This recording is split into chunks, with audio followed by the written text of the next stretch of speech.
Good afternoon. Today is Friday, the 21st of February, 2025, just after 1 o'clock. Welcome to UK Column News. I'm your host, Brian Gerrish. Delighted to have Patrick Henningsen with me in the studio. Welcome. It's great to be with you, Brian. And we're also joined by live link with Mark Anderson from what he tells us is a very cold Texas. So welcome to you also, Mark. Now, we're going to get kicked off with a key subject, which is, of course, what's happening around President Trump and Ukraine. Take us away, Pat.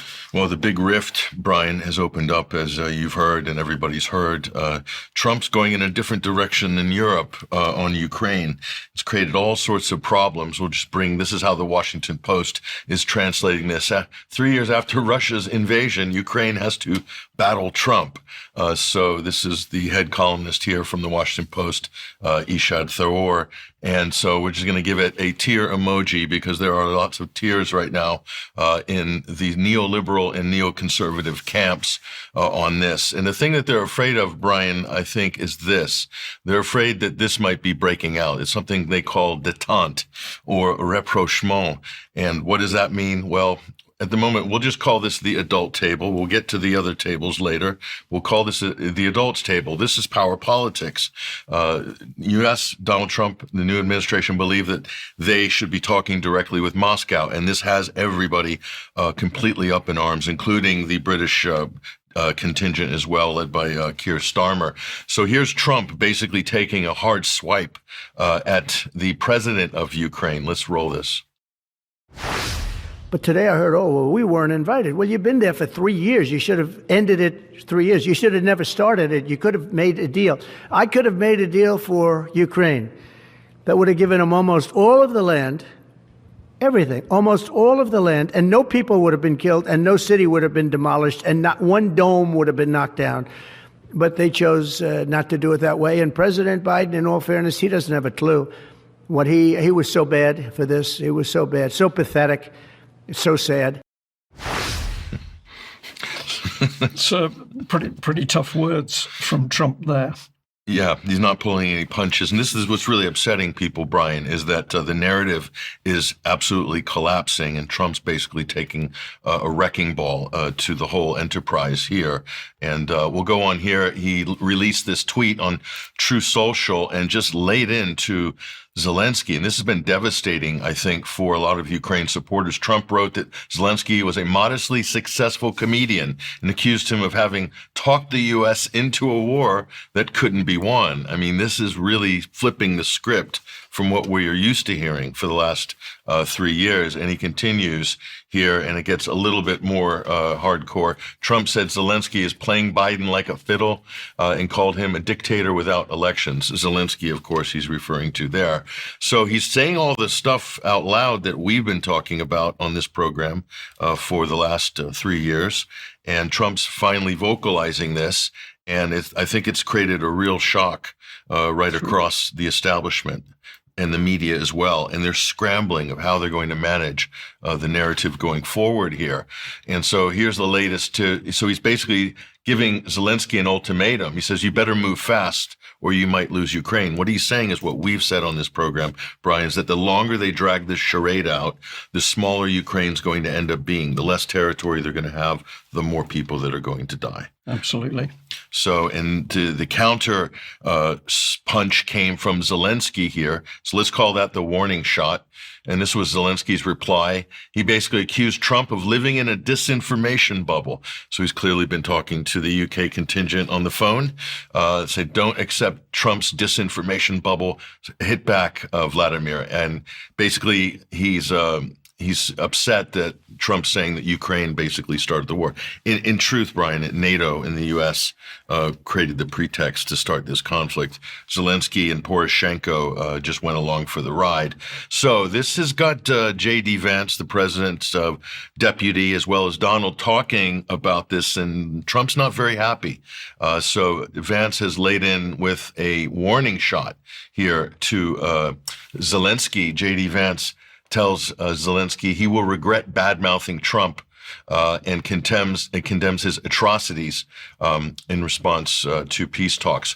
So his atrocious response to peace talks. So this is going to shape up to be quite interesting. I think, Brian, they're one insult away from. This is The Art of the Insult. It's Donald Trump's old DVD. When the nickname comes for Zelensky, it'll be, like he did with Marco Rubio, Little Marco or Sleepy Joe. When the nickname arrives, that's basically the end. That's the end. For Zelensky. The brand is pummeled and finished at that point.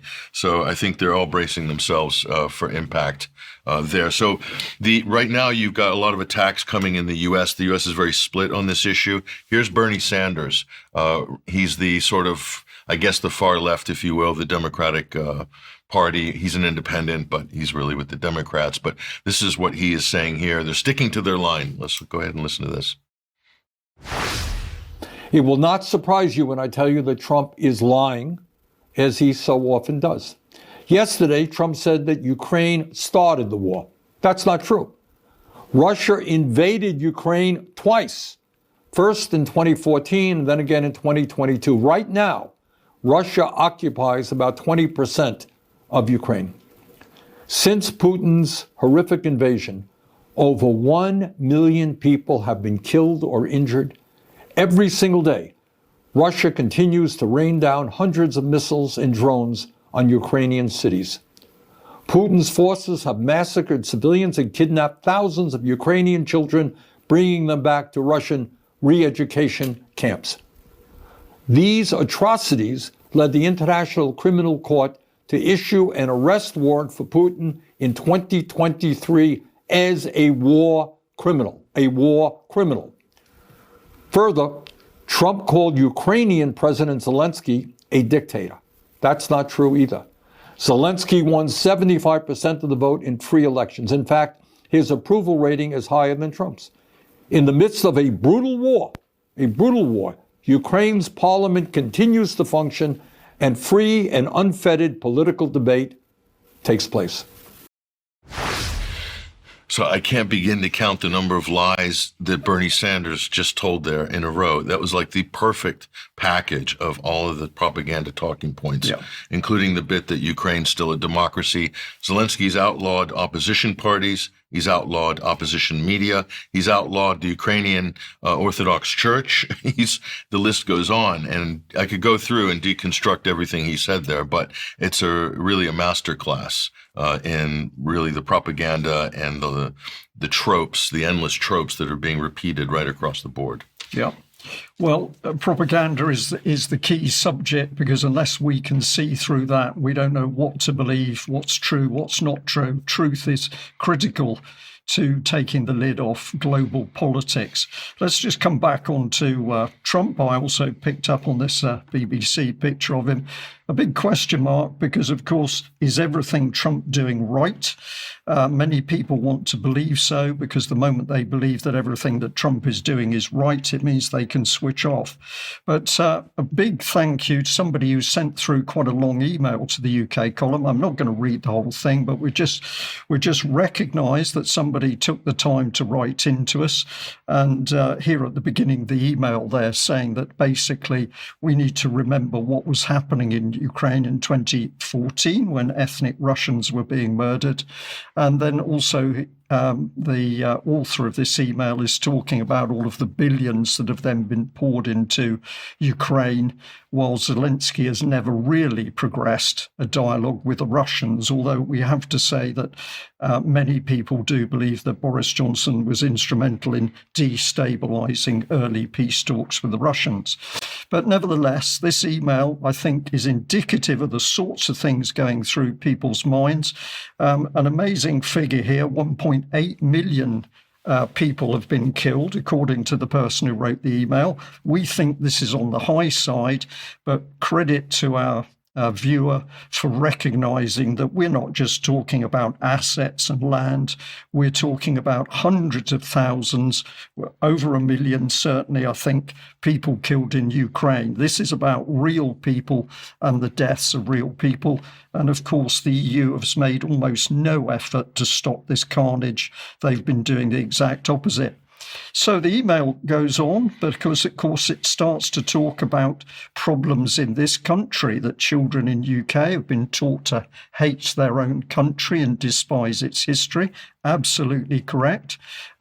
Pointing out, wherever the statistic has come from, that only 10% of youngsters are willing to fight for the UK now, but certainly children have a very low opinion of their country, and that's as a result of the reframing in the schools.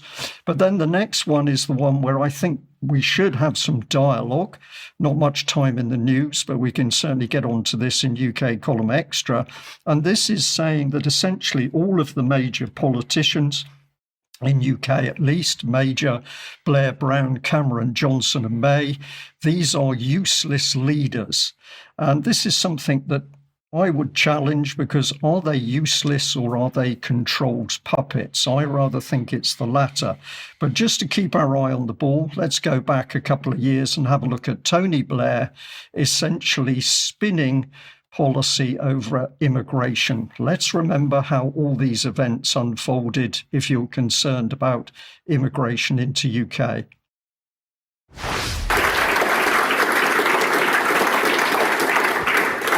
Thank you very much indeed, Digby, and thank you to the CBI and to the London Business School for allowing me to come and make this lecture to you today. And I thank all of you for coming and listening to what is an important subject. I have to say it's one of those subjects where when you tell your senior civil service that you're about to make a speech on a subject like immigration, they say, what a courageous move, Prime Minister.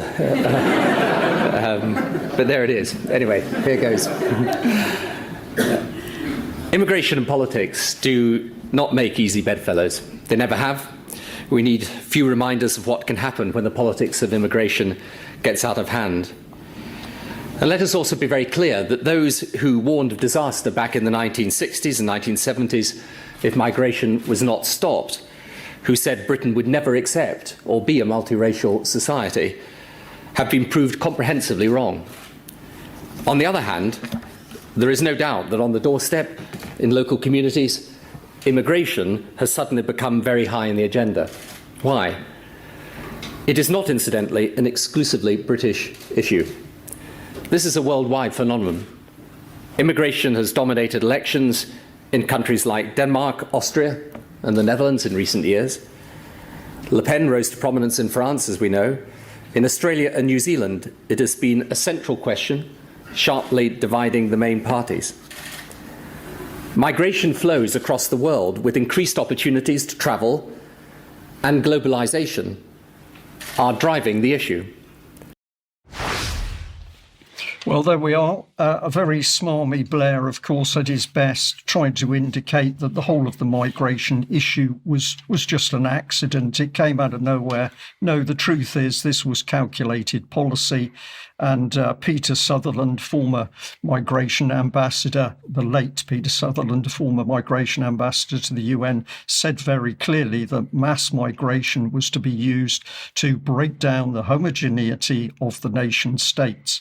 So if we come back on to our viewers' email, this was an ending part of it. We must trust Trump and realise that our politicians, for the typo there, the politicians have created the mess we're now in and accept the deal that he and Putin will agree. Continuing the war will end in all-out war, nuclear bombs and bankruptcy for no reason.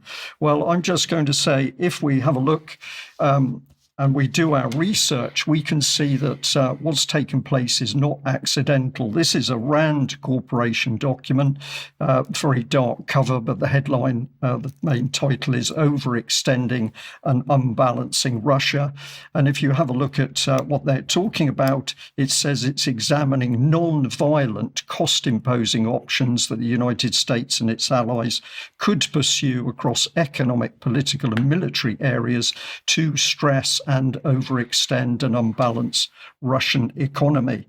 But when we get into the document, the first thing it's talking about is providing lethal aid to Ukraine. So a huge lie by the Rand Corporation that it's pushing for peace, when the first thing it does is saying, let's get the weapons into Ukraine, let's increase the support for the Syrian rebels, and we know where that's gone to.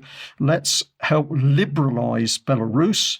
That's not a positive liberation. That's being used as a weapon to break down society, and expanding ties in the South Caucasus to compete economically with Russia, reducing Russian influence in Central Asia, and flipping Transnistria. So these are calculated acts of war against Russia. They're sold in a pamphlet as if they were peaceful means of competing with Russia, but I would suggest that these are calculated acts of war. But if you look at RAND itself, non-profit, non-partisan research organization that provides leaders with the information they need. I don't think that's what's happening. I think RAND is dictating, but here is the complete nonsense of it, because they're talking about healthcare, national security, education, international relations, emerging technologies, and the last line is all in order to make the world a better place for us all. It's hidden in plain sight, Patrick, when you look at this type of document as to what has caused the problem in Ukraine and other hotspots in the world. Yeah, the RAND Corporation is a sounding board for the U.S. deep state. It has been for decades. But I might point out, just to be even and balanced, lethal aid to Ukraine. Donald Trump was the one who sent first lethal aid to Ukraine. It was even too far for Obama to go. But because they applied so much pressure on Trump with Russiagate and all the impeachment scandals, he felt he had to overcompensate to prove that he wasn't Putin's stooge. And so he shipped massive amounts of lethal aid to Ukraine, and that kind of started the ball rolling. But we need to be acknowledging these things because it's part of the process, I think. And to be accurate, Now, a couple of little clips here just to emphasize the huge propaganda that Western society's been under. Let's just have a look at this NATO promotion.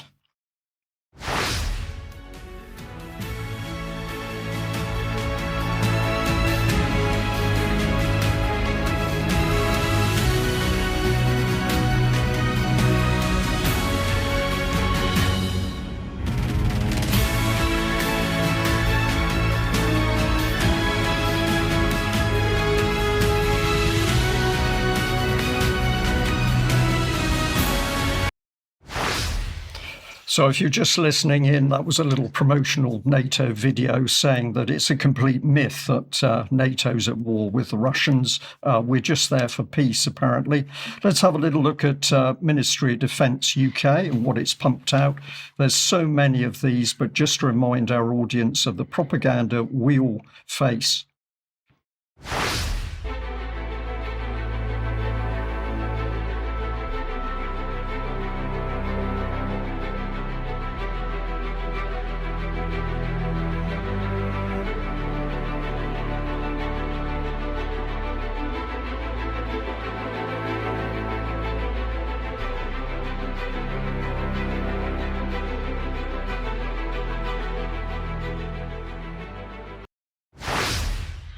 So while Ukraine is being destroyed, infrastructure smashed apart, people can't live their lives properly, according to the UK's Ministry of Defence, we are helping Ukraine rebuild roads, bridges, hospitals. Complete and utter nonsense and propaganda poured into the minds of people in the UK. I'll just end this segment by a little bit of this interview I did with a former CIA agent, J. Michael Waller, where he was talking about the problems with the deep state. People are being broken down and therefore they're reacting, or is this just normal? And yes, the agency is doing something effective by analysing the behaviour of the public to pre-warn of a crime. If you ever met a lot of these social sciences and scientists and spent any time with them, you'll see that a lot of them fit the same profiles that they're applying to others.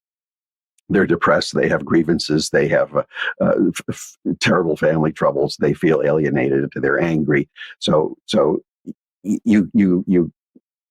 they're the ones who are diagnosing the rest of the public. And then with the increased rise in, as you're pointing out, the decay of society and the rise in mental illness and the grievances that even normal people will have and the injustices they see in their own government with, say, a two-tiered system of justice where people standing up for their national traditions are being discriminated against and even arrested, while newcomers coming in to destroy those institutions get favorable treatment. Of course, that's going to produce more anger, but it's not the new troublemakers that are going to be blamed and held accountable for it. It's the people who are trying to defend what's always been there, that defend their national traditions, who are seen as the evildoers. What you have, though, when these social scientists come together and make reports the way you just summarized to the Secret Service, is that they're painting a huge segment of the society as prospective enemies. And therefore, that logic demands more and more and more resources to a national security state and a surveillance state to watch everyone before they commit a crime. Yeah. And this is where you get George Orwell walking right in. And now all of a sudden we become Oceania. Critical interview, in my opinion, but this very experienced man talking about the breakdown of the intelligence and security services, not only in the US, but the West, to the extent that they're not doing their proper job, and we've got a further attack on our own society. The kids' table would probably be a good place to move on to, I think, Patrick. We talked about the adults' table before with the United States and Moscow. Well, this is the kids' table. They convened an emergency session in Paris led by Emmanuel Macron. You can see the lovely Darth helmet, Ursula von der Leyen there in the foreground with the new NATO Secretary General Mark Rutte and otherwise unimpressive number of people in suits sitting around the table. I believe the British Prime Minister is in the back there, Keir Starmer. So Europe's back together, Brian. This is very exciting. So lots going on at the kids' table. But what's not being discussed is this. And we're looking at the Finnish press here, and we spotted something thanks to our friend in Scandinavia. One of my research cohorts basically found this, and we translated it here. This is from a Finnish MEP. We'll give us a quick translation. The U.S. has given 3 weeks to accept a Ukrainian surrender. This was told to Mika Atola. He is a Finnish member of Parliament for Europe. He said the U.S. has issued an ultimatum demanding that Europe agree on terms of Ukraine's surrender within 3 weeks. If not, the U.S. intends to withdraw its forces from Eastern Europe. Now, that should be on the front page of The Guardian, should be on the front page of The Times and in the BBC, but I've yet to see it, Brian. It's the wrong message. It's the wrong message, Patrick. Unlikely. So pretty shocking. So if you see more about this, you know where you saw it first here. And this is the real question here. Desperate measures, the EU increasing defense spending for more war in Ukraine, but for how long? For how long? The EU's now put together a 6 billion euro package for Zelensky to keep this losing war going. Meanwhile, the United States is basically having rapprochement with Moscow, Brian. So if Russia's not a threat to the U.S., how could Russia be a threat to Europe unless Europe wants Russia to be a threat to it? This is the burning question. It's obvious now. The masks are off, Brian. Everybody can see what the agenda is. So that's the question. How long will this go on? That's the big question. And everybody is losing their minds over this. Not least of all, one of our favorites here. This is one of the great tweets of the week. The Jules says, how long before the science changes on this one, Piers Morgan? Vladimir Zelensky is not a dictator, says Piers Morgan. Vladimir Putin is a dictator. Zelensky didn't start the war in Ukraine. Putin did. Hope this clarifies things for anybody who is confused. It's not as if Piers Morgan's ever been wrong about anything before, Brian. He's always on point on every major event. He's uncanny like that. COVID, vaccines, and the list goes on. He's part of the kids' table. He's part of the kids' table. Mark, let's bring you on screen. And you've been taking a look at the fair and reciprocal plan. So the White House, what are you watching? Well, the report I gave last week, good day, guys, and listeners and viewers. The report I gave last week, and let's get that first slide up there, dealt with the White House's issuance of the reciprocal plan.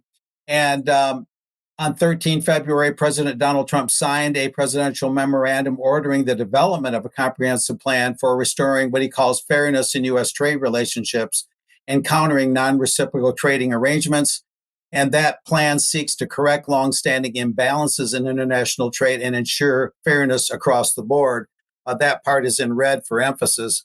And moving on from there, the EU's trade representative, their trade commissioner, made a American Enterprise Institute AEI visit, and that's this slide here. I covered it in real time and took some slides or some screenshots rather that are basically the same thing as photos as if you were there in person. Excuse me. And so that was the 19th of February, that program a couple of days ago. And this notation from AEI, a very active think tank in Think Tank Row there in DC along Massachusetts Avenue, where many of the major think tanks are located.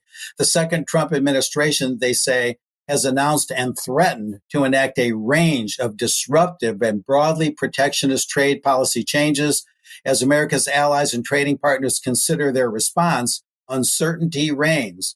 And then AEI welcomed Maros Sefcovic, the European Commissioner for Trade and Economic Security, for a conversation that day, this past Wednesday. And it was in the morning. And later that day, he went to meet with Howard Lutnick, the Commerce Secretary, the newly seated one under Trump, and some other officials. This shows the main program presenters at the AEI program Wednesday. Maros Sefcovic, the EU Trade Commissioner, is shown there to the left. And he was interviewed by Senior Fellow for AEI, Stan Voiger. And we can move on from there. And this is the world trade according to Maros Sefcovic. And what I'm pointing out here happens to comport pretty well with what we were saying earlier today on the news. Just as the U.S. and Europe are at odds over Ukraine, the U.S. and the EU are definitely at odds over trade. And it's really two worlds colliding. It's two philosophies. And this is what the mainstream press, the mass media cartel, just does not report. That it's not a question so much of reaching an agreement on the EU conventional free trade terms, the conventional free trade philosophy. The U.S. is seeking a different construct, a different system, a different philosophy. And that's what I'm clarifying. Now, on this one, the EU, let's go back to that slide there because that's the main point. That one there. This is what Sefcovic had to say. These were his main points. The EU is built on free trade among its members. Opening up the world's trade is deeply embedded in the EU's DNA, he says. And he called it the world's largest trading bloc with free trade agreements with 76 countries. 72 of those leading trade countries account for 38% of the global GDP. The US-EU relationship, economic relationship, he said, is the largest in the world. He called it a win-win partnership. Boeing and Airbus are made in the U.S., but with cutting-edge electronic power systems and fuselages made in the EU. U.S. semiconductor production, he said, depends on EU-made lithography machines. And U.S. battle tanks and armored fighting vehicles, he said, rely on EU-made drivetrains and cannons. And, quote, even the U.S. Mint, get this, uses EU-made high-tech printing machines to print U.S. dollars and prevent counterfeiting. Now, what needs to be pointed out there is the Trump trade philosophy is such where the U.S. would make its own components for printing U.S. dollars. It would make its own components, drivetrains for U.S. military vehicles, and whatever is lacking in U.S. production for Airbus and Boeing and things like that, they would be made primarily in U.S. factories. In other words, the U.S., by all indications, is seeking to manufacture the very things that the EU is making right now. That's the divergence in philosophy. The U.S. is going, apparently, all indications, the U.S. is going for a more self-sufficient nationalistic approach in major manufacturing. So Sefcovic, I think, is looking for something that the U.S. just isn't wholly pursuing. Now, the next day, the Associated Press noted, and I won't read all of this, that hoping to head off a potential trade conflict, the top European trade official, Sefcovic, stressed the importance of active engagement and fairness in a 4-hour meeting with Trump administration officials. And that was later that day after he met with the AEI. He met with the Commerce Secretary, Howard Lutnick, the White House National Economic Council Director, Kevin Hassett, and Jamieson Greer, President Donald Trump's nominee to be the U.S. Trade Representative. And apparently he has not been seated in that position yet. Reuters also reported a little bit on this one. I marked in lighter, more bold letters, the main part of it. Sefcovic speaking to reporters after meetings on Wednesday with Trump's top trade officials said he saw some willingness on the part of the U.S. to mutually reduce tariffs.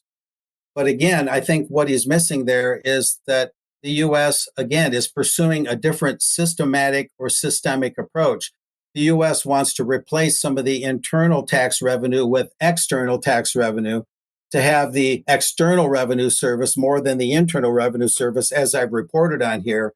So the U.S. wants to raise tariffs, not so much to punish other countries, although some of that will happen sort of as a unavoidable effect, but to actually use that as a source of revenue.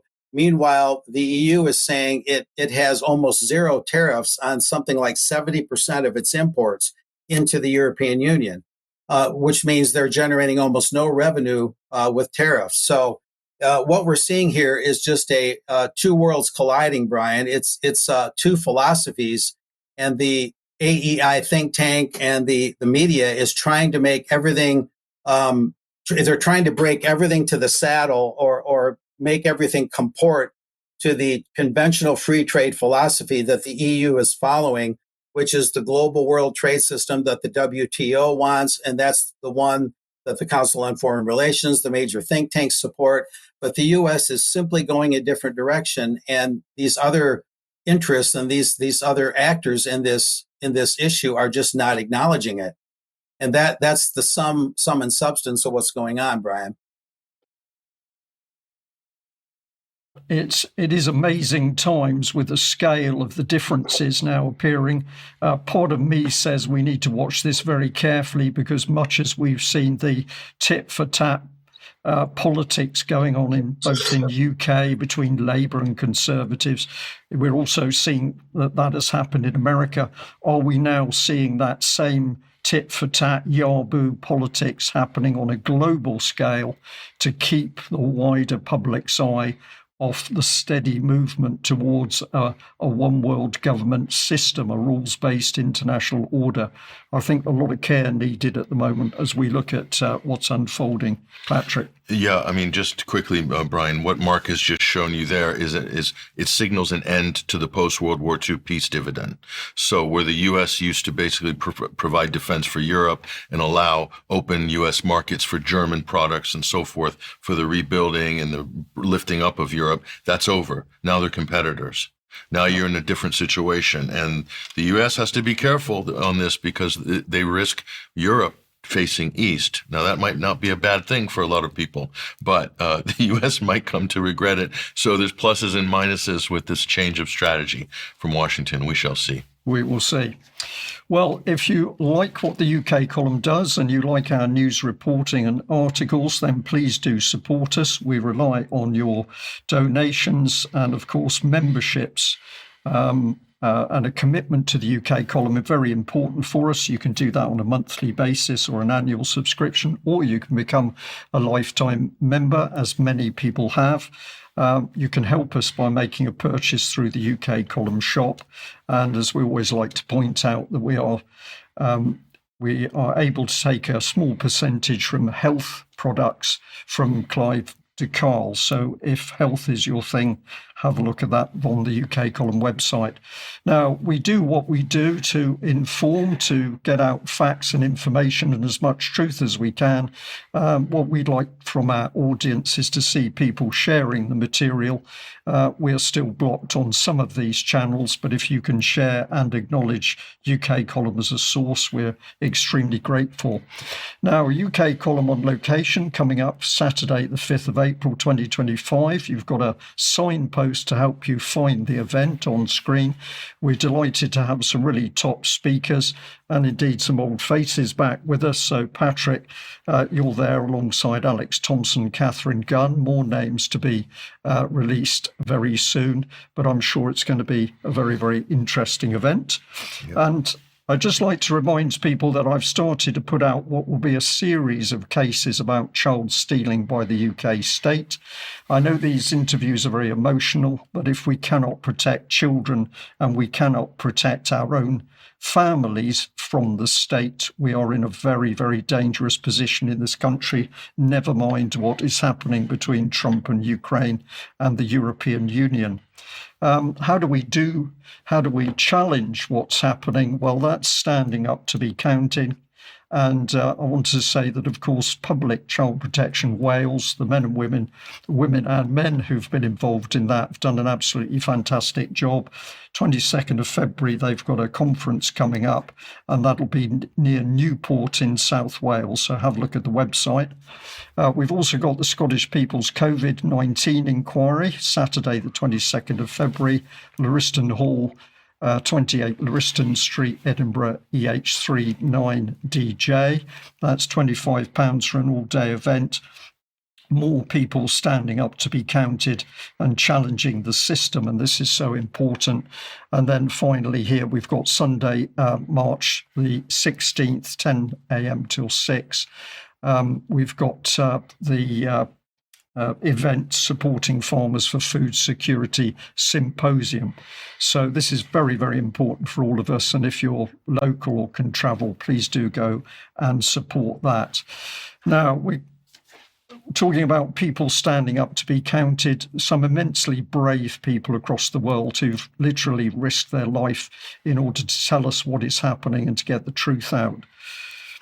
One of those people, Brian, is an American video blogger who became a citizen journalist during this Ukraine conflict. His name is Gonzalo Lira, very popular on YouTube with a lot of people. And he found himself in the middle of a war. And thanks to our Ukrainian contacts for alerting this, and what we've done is translated this from Ukrainian. A top whistleblower who Zelensky has thrown in prison and charged with treason. His name is Alexander Dubinsky.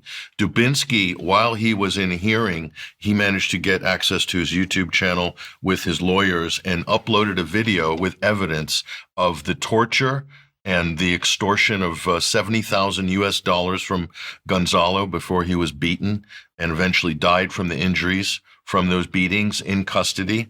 Now, the crazy thing about this story is, and we'll put this up, this is at 21st Century Wire, the translation, and you'll see there's a link to Dubinsky's video at the end, Brian. But the U.S. State Department had full knowledge of this. Tony Blinken had knowledge of this. Everybody in the Biden administration who should have known knew about this before the worst happened to Gonzalo Lira. He could have been released in a matter of 24 hours and basically taken out of the country. There's Alexander Dubinsky right now. You can go to his Telegram channel, and it will also, some of those will be translated automatically through Telegram. But very brave, and I've got nothing but great things to say about Dubinsky. He's a hero to a lot of people in Ukraine, but he's locked up. A lot of these political prisoners, Brian, including journalists we know, are in prison still because they criticized Zelensky during this conflict. And so this is an incredible story. It's very sad, very tragic, but the truth has come out. The question is, who's going to be held accountable for it? That's the question. That is the key question, because it seems that there are rules for some parts of society, some countries, and very different rules for others. But we can be sure the BBC is not going to be reporting that story in any real detail at all. So important. What is the BBC doing with people's minds? Well, it's keeping the fear factor going with regards to Russia and China. So we've just got a header slide here. Trouble in NATO Lake, the Baltic Sea, because, of course, we're hearing more and more that NATO has got to put more and more military assets into the Baltic in order to ensure peace. But a couple of days ago, I stumbled across this BBC article. Well, it's more than an article. Putin's secret weapon, the threat to the UK lurking on our seabeds. And this is actually a highly animated article by the BBC. It's got lots of information about how the undersea communication cables work, where they're routed. Very, very glossy, interactive graphics. But of course, the whole point of this article is to ramp up fear in the UK population that it's that nasty Putin and Russia that's going to attack these undersea cables. At the bottom, you see the real quality of the BBC because it jumps from fear over Putin to EastEnders. What more can we say? But if we start to pull this apart, the main message from the BBC was absolutely against Russia. NATO believes, so no facts in that introductory headline, Russia believes Russia is also waging another war, an undeclared one, hybrid warfare that's the target of Western Europe itself with the aim of punishing, look at the language, punishing or deterring Western nations from continuing their military support for Ukraine. And when you get into the article, so-called experts give their opinion. There's very little detail. So this is Dr. Siddharth Kaushal from RUSI, and he says that the Russian military has quite a tiered structure from Spetsnaz special forces motherships for deep sea operations, including former nuclear ballistic missile submarines and titanium-hulled submarines. This is hype commentary. There's no substance in this whole BBC article, and these individuals, to me at least, seem to be brought in just to ram that hype home. This lady was buried about 2/3 of the way through the article, Dr. Camino Kavanagh, a visiting senior fellow from King's College London.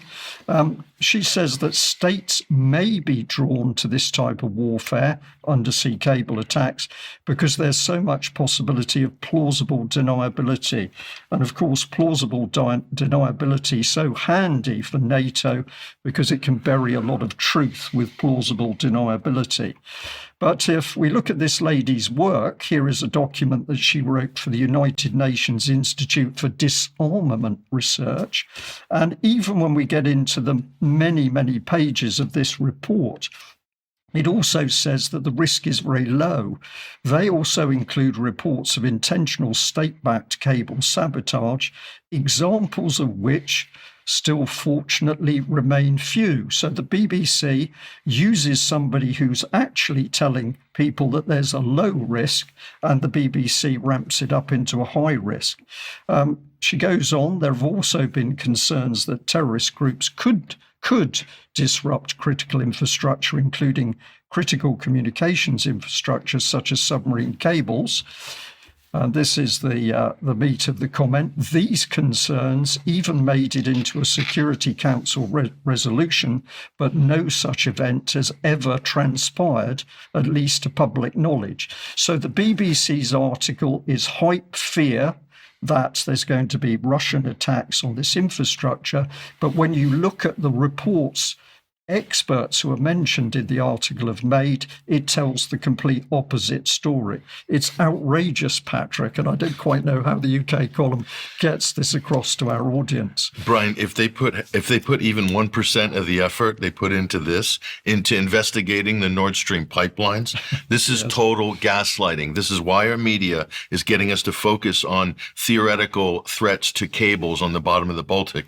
But Brian, because other things were going on the seabed regarding pipelines, okay? And they're emptying the cul-de-sac of propaganda right now in anticipation that that story is going to end up breaking. Well, it could be peace. There could be, but with Trump, you never know. There could be an investigation into this, and they'll lay it at the feet of guess who? Joe Biden. Job done. So, Brian, just to validate your speculation there, this is from the United Nations. They conclude here, and this is their special representative, the deputy head of the UN's International Telecommunications Union, has said that fishing trawlers, not Russian sabotage, are responsible for, they're the unseen culprits, if you will, of the underwater cable damage in the Baltic Sea. So this is an official sort of admission there, Brian. So I think the BBC somehow missed that. They didn't like that story at all. They didn't like that at all, Patrick, because it doesn't meet the narrative. Now, this was also your section. Sorry, Patrick, this was also your section on the... Oh, this is a big story. Yeah. This is the new FBI director, Kash Patel. He is defending the January 6th political prisoners. He is, again, one of the guys who exposed Russiagate, one of the key people. So he is now in charge of the FBI. Can you believe it? So people are being fired. They're disassembling all of these COINTELPRO programs. This is an amazing thing. This could be the most consequential appointment of the entire Trump administration, Brian, because all of the dirty business that's been going on through successive administrations through the FBI may be coming to an end. But here's the reaction. This is how the Rolling Stone's reporting it. Republicans confirm MAGA conspiracy theorist as FBI director. So we still have this schism in America. We still have the polarization. And Adam Schiff and some of these Russiagate people that really led the hoax for all these years, Schiff is outside the FBI headquarters yesterday morning protesting the confirmation of Kash Patel. And we have a video montage here, which I think is quite amusing, but very, very hard hitting. Let's go ahead and look at this. This is someone we cannot trust. This is someone who lacks the character to do this job, someone who lacks the integrity to do this job. We know that. Our Republican colleagues know that. The only qualification Kash Patel has to be FBI director is that when everyone else in the first Trump administration said, no, I won't do that, that crosses moral, ethical, and legal lines, Kash Patel said, sign me up.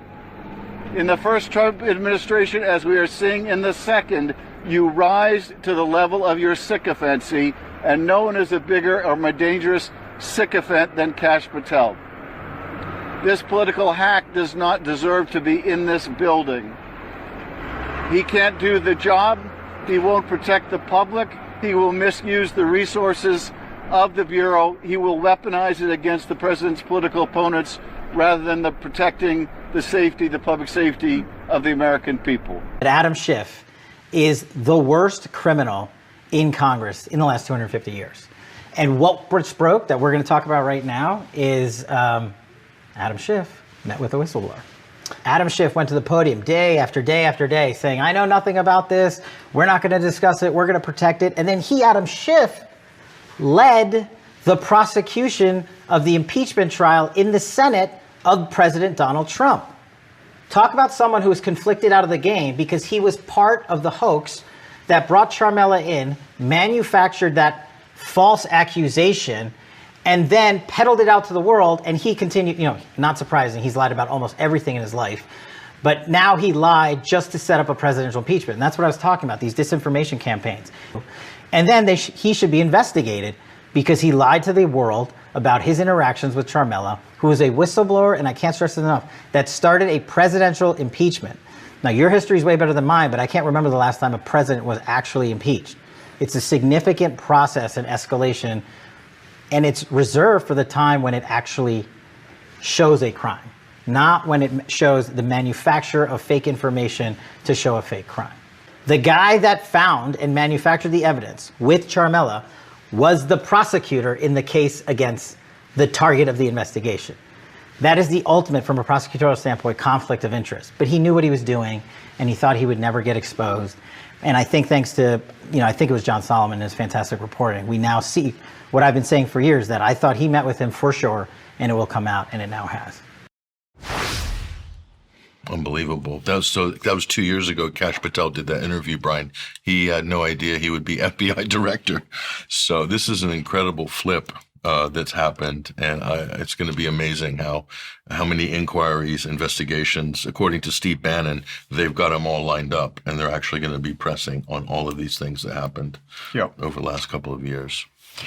But wherever we look, there's turmoil in politics, and people have got to be very careful looking through the smoke and mirrors to see what's going on. Mark, let's bring you back with us. And you've been having a look at J.D. Vance and leader of the far-right German political party. Yeah, we've had so much news on Donald Trump, and kudos to Patrick for bringing out Kash Patel. That report's very important. But let's focus a little bit on Trump's deputy a little more, J.D. Vance, the vice president. Of course, a week ago, he was in Munich for the security conference, and he blasted Europe over immigration and censorship of free speech. He's saying they're being unfair and really targeting right-leaning people and political parties.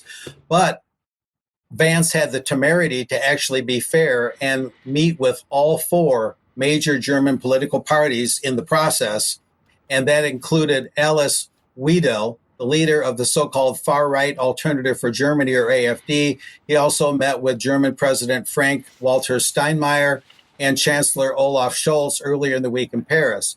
So I guess Vance is to be forgiven for being even-handed on this. But now a 20-year-old think tank, they turned 20 this year, as I understand it, the Center for European Policy Analysis, or CEPA, picked out not just the German sins that Vance is supposedly committing, but also Romania, according to this headline, is having its hard right boosted by Vance. And riding a wave of disillusion with the political establishment, Romania's pro-Russian right wing has been given an even greater gift, and that is backing from the U.S. That's a 19 February article from CEPA. And basically, Vance used that speech at the Munich Security Conference on Valentine's Day to attack totalitarianism in Europe.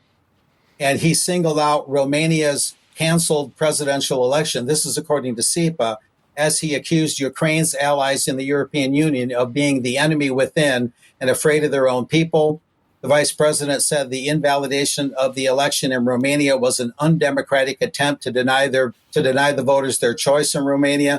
It's hard to think of such language being aimed at Romania by the U.S. at any time since the 1989 revolution, and so on.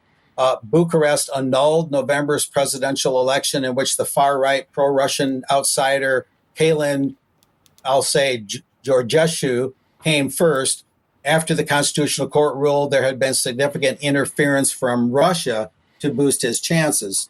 So in other words, Mr. Vance is very critical that Europe is not accepting the election results in Romania. And he feels there's a lot of censorship going on and a lot of hypocrisy going on. We'll look at this next slide. Let's put this one up. I'll just cite mostly what I highlighted in red. Such a victory. This is according also to the think tank that I mentioned. Such a victory would weaken Romania's commitment to NATO and the EU and cause problems for the Western Alliance and the strategic Black Sea region and on Europe's eastern flank, all of which would be good news for Russia, which seeks to roll back NATO's eastward expansion, and Romania joined NATO in 2004. So J.D. Vance is really reading the riot act to the Europeans, again, calling them hypocrites and saying that really they're the ones that are being tyrannical. Don't just look at Russia. Don't just look at the right wing. It's the overall EU globalist establishment that is a large part of the problem. And here's the main points that Vance made, and these are very important. The media is not talking about these points. They keep everything hyper fixated on Vance supposedly giving aid and comfort to the far-right German party, supposedly giving aid and comfort to the Romanian far-right. But Vance had much more to say, as the media has been basically keeping under wraps. He had this to say. Last October, the Scottish government distributed leaflets to citizens whose houses are within safe access zones, suggesting private prayer even in one's own home may be illegal, as Vance told the Munich Security Conference. He also said at that conference that in Brussels, EU commissioners have warned citizens that they'd shut down social media during times of civil unrest if they spot what they define as hateful content. And Vance also announced at the conference that in the UK, the government charged Adam Smith Connor, an Army veteran, quote, with the heinous crime of standing 50 meters from an abortion clinic and silently praying for 3 minutes. And Adam Smith Connor, as I understand it, had to pay a very large fine. So he actually was convicted. This next quote from Vance pretty much sums things up. He had this to say at that conference: how will you even begin to think through defense spending related budgeting questions if we don't know what it is we're defending in the first place? Which is a very telling quote, because what he's saying is, if Europe is not going to practice, that is, the EU is not going to practice genuine free speech and be open to all views, and even if they disagree with someone, they defend their right to say it. Everybody gets a chance to speak. Everybody gets a chance to be influential in forming the policies of the EU. If they don't uphold genuine freedom, then what is there to defend? And you know, these kind of sentiments. So much the same could be said of Great Britain or even the United States. If we run contrary to our constitutional order, if we run roughshod over our constitutions, what are we asking our soldiers to defend? Because they take an oath to uphold and defend the Constitution from all enemies, foreign and domestic. If you don't practice constitutional government, there's nothing to defend. That's basically what Vance is summarizing. So back to you guys. Thank you for that, Mark. Well, absolutely critical points, and it's one of the things that we forget about our constitution and what the proper rule of law is and freedom of speech. If we allow these things to be taken away from us, it doesn't matter whether we live in the United States or Germany or UK or France or any other country. You are essentially gone as a nation and as a community and as an individual. So we need to stay focused on this. But democracy in Germany, Pat, as Germans head to the polls, or not? As soon as the Munich's finished, the elections are upon us in Germany, in the political scene, the playing field in Europe. All eyes are on Germany right now.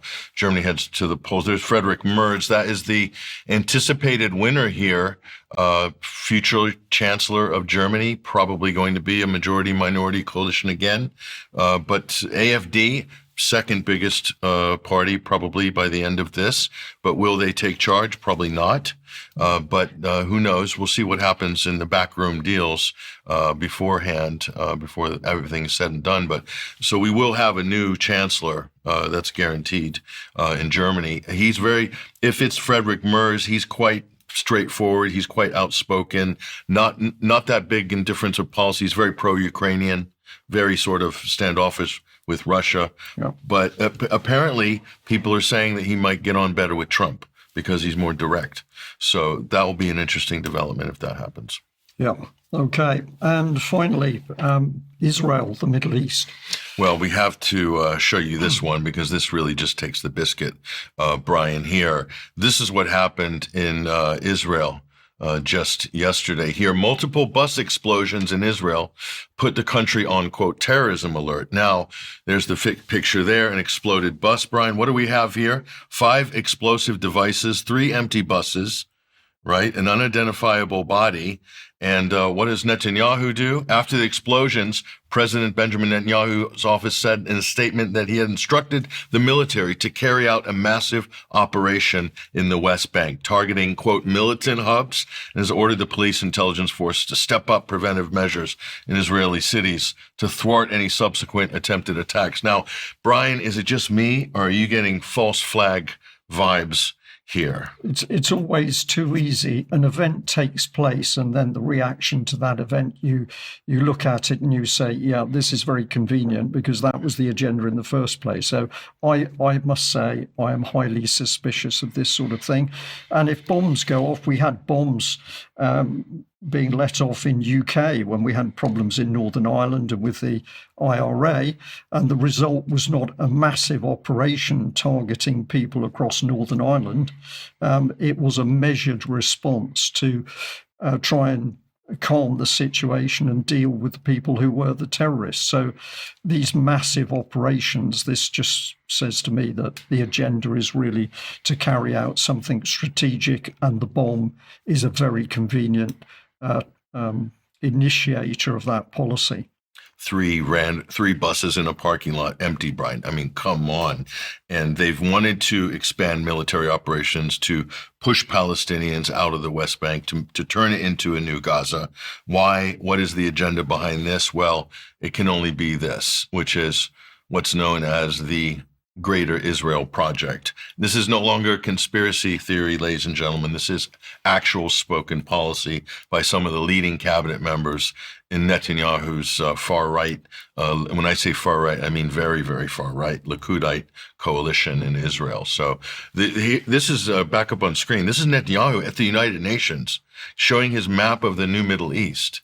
And that was done from my memory, that was done in such a casual, relaxed way. He was there talking, and then he suddenly produced a cardboard map which he could hold up. So this was very unusual way to present something. Yeah, and he's giving it away. You can see there's no Palestine there. You can see that map. That was before October 7th. He was sending a signal to the world. What was coming. He was sending a signal. So no surprise there. So that's unfortunate. Well, let's. I was going to say let's end on a happy note, but of course it's black humor as always, because that's what fits the reality of the world in 2025. Flu. That's right, Brian. Well, as people may or may not know, Brian, bird flu season is apparently coming. We're told anyway, get ready. There's vaccines being prepared in factories near you. And this is a meme that was circulating here on Instagram. And we have to give credit to Peggy Hall, the Healthy American. She's got an amazing blog. So she's saying here that the flu symptoms, okay, fever, aches, chills, cough, fatigue, nausea, stuffy nose, sore throat. Bird flu symptoms, however, are fever, aches, chills, coughing, fatigue, nausea, stuffy nose, sore throat. So it's hard to tell the difference between the regular lurgy and the new bird lurgy. Brian, does this sound familiar to you at all? Well, it all makes sense because it's more fear, isn't it? And the population is to be drowned in fear so that we can be more easily controlled. Perhaps we could just end by saying that UK column team very aware that a lot of people finding it very hard to live in a world where this propaganda and fear is being thrown at them every hour of every day. So we'd like to say, if you're watching UK column, please do share the information that we're putting out, but also take time out for yourself, because the stronger you stay as an individual, the better placed you are not only to defend yourself and your family, but also to take further steps joining up with other people. So look after yourself first. Take time out to relax. Don't let the propaganda get you down. This is the key way to fight this battle. And I'll end with a note that as we started the news today, somebody said in our chat box, one day soon, I want to turn on the news, smile, and hear there is peace on earth. And I'm going to say what a lovely thought that is, but we've all got a lot of work to do in order to root out these appalling people who are using policies to simply cause mayhem wherever it is in the world and whichever country they're dealing with.